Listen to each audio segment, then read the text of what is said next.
Alors, est-ce que c'est possible de prévenir le diabète? La réponse est oui, sans aucune équivoque. Il est possible, quand le taux de sucre commence à monter un peu, de prévenir le diabète. Deux études, et là je vais vous en présenter qu'une seule, faites dans deux populations différentes, avec deux méthodologies un peu différentes, ont montré exactement la même chose. C'est tellement rare en médecine, deux études qui disent exactement la même chose, que ça tient lieu de le souligner. Qu'est-ce qu'on a fait dans cette étude-là? On a pris des gens, pas que des femmes, des hommes et des femmes, qui avaient déjà un taux de sucre un peu élevé et un léger surpoids. Et on les a répartis aléatoirement, c'est-à-dire que c'est un bête ordinateur qui choisissait qui était dans chaque groupe, pas le patient, pas le médecin, entre trois attitudes. Une première attitude, on a dit au patient, mettons Madame Lavoie, Madame Lavoie, vous êtes un peu à risque de diabète, vous devriez perdre un peu de poids, vous devriez faire un peu plus d'exercice, vous devriez améliorer votre alimentation. Et on a revu Madame Lavoie une fois par an pendant 4 ans pour lui répéter exactement le même message.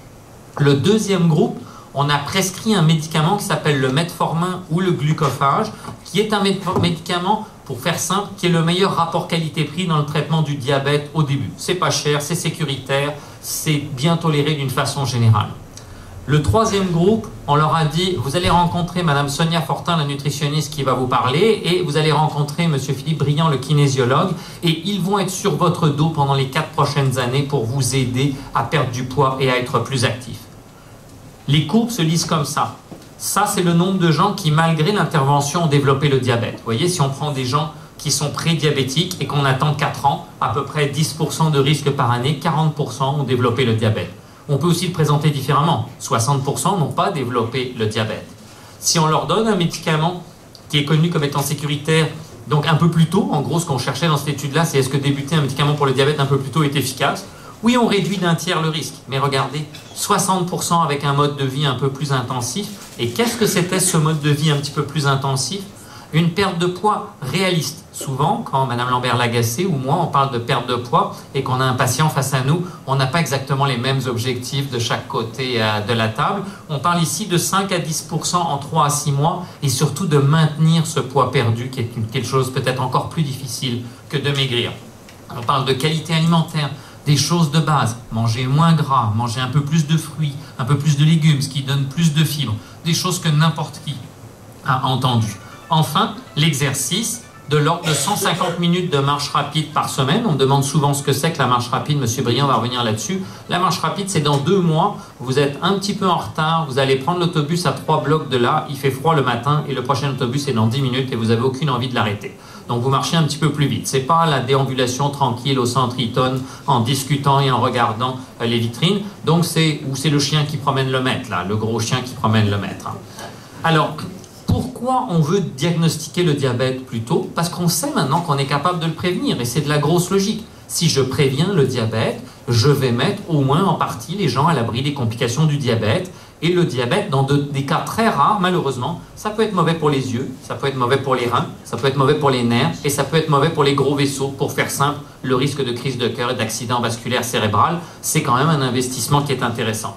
La deuxième chose, c'est que ça va nous permettre de détecter les gens qui aussi, en même temps, ont tendance à avoir la pression artérielle un peu élevée, le cholestérol un peu élevé. Je vous ai dit tout à l'heure, si quelqu'un est traité pour la pression, le médecin va surveiller d'un petit peu plus près son taux de sucre. L'inverse est exactement vrai et on va avoir tendance, avec le mode de vie, manger un peu plus de poisson, les oméga 3 et ainsi de suite, mais aussi des fois avec des pilules, à traiter les gens un petit peu plus importants. Et puis, surtout, c'est possible. Là, je vous ai parlé de 2 études qui avaient montré la même chose, mais il y a au total 5 études qui ont montré qu'on pouvait vraiment prévenir le diabète.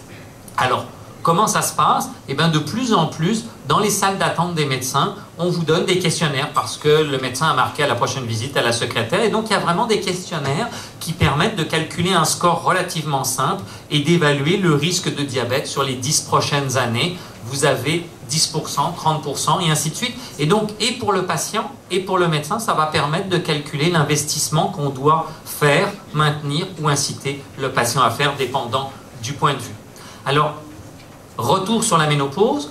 La ménopause est un petit facteur de risque à cause de l'âge. La ménopause est un facteur de risque parce qu'au moment de ces modifications hormonales, un certain nombre de patientes, sans prendre du poids, vont avoir tendance à l'accumuler au niveau de l'abdomen.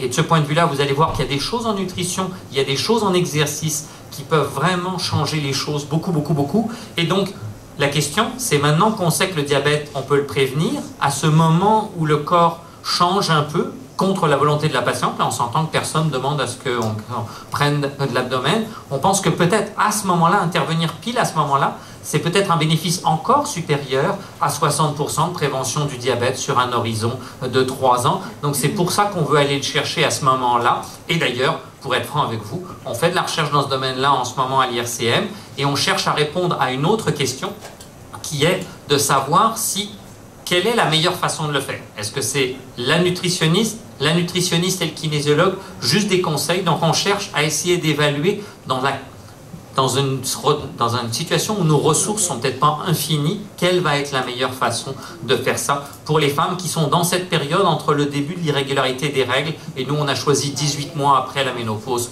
pour voir les choses. Voilà, et donc comme Mme Lambert-Lagacé l'avait dit, je ne fais pas ça tout seul, il y a d'autres gens qui m'aident à faire ça, dont une trentaine de personnes à l'IRCM. Merci beaucoup. Bravo.